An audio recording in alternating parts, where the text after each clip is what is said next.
মধ্যে এখানে আমরা সঞ্চয় নামে একটি শব্দ দেয়া আছে। তো আমরা পড়ি চলো। তো এখানে বলা হয়েছে যে তোমাদের একটু পুরনো দিনে ফিরিয়ে নিই। এই অঞ্চল একসময় মায়েরা রান্নার জন্য প্রতি বেলায় যে চালটুকু লাগতো তা হাঁড়িতে নেওয়ার পর সেখান থেকে এক মুঠ চাল আলাদা পাত্রে অথবা কলসে তুলে রাখতেন। এভাবে রোজ রাখতে রাখতে মাস শেষে ওই পাত্রে অনেকখানি চাল জমে যেত। সেটা হতো তাদের সঞ্চয়। তখনকার দিনে মায়েরা সংসারের অনেক বিপদ পার করতেন এই মোট চালের সঞ্চয় দিয়ে।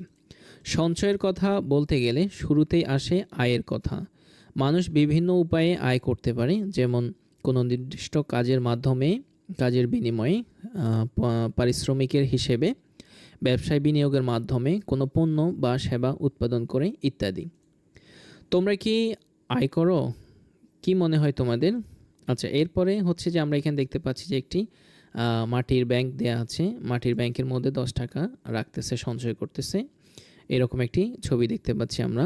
তারপরে হচ্ছে যে এখানে বলা হয়েছে হ্যাঁ, তোমরাও আয় করো, তবে তোমাদের আয়ের ধরন হয়তো ভিন্ন।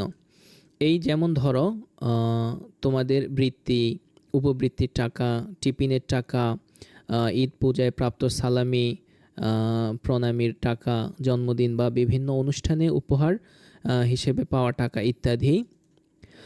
আবার তোমাদের কেউ কেউ নিজেরা বিভিন্ন কাজ করেও অর্থ উপার্জন করতে পারো, যেমন ইউটিউবে নিজের তৈরি বিভিন্ন সৃজনশীল কন্টেন্ট আপলোড করে, জমিতে চাষের কাজে সাহায্য করে, দোকানে কাজ করে, নিজের বানানো মজার খেলনা বিক্রি করে ইত্যাদি উপায়ে অনেকেই টাকা আয় করে থাকো।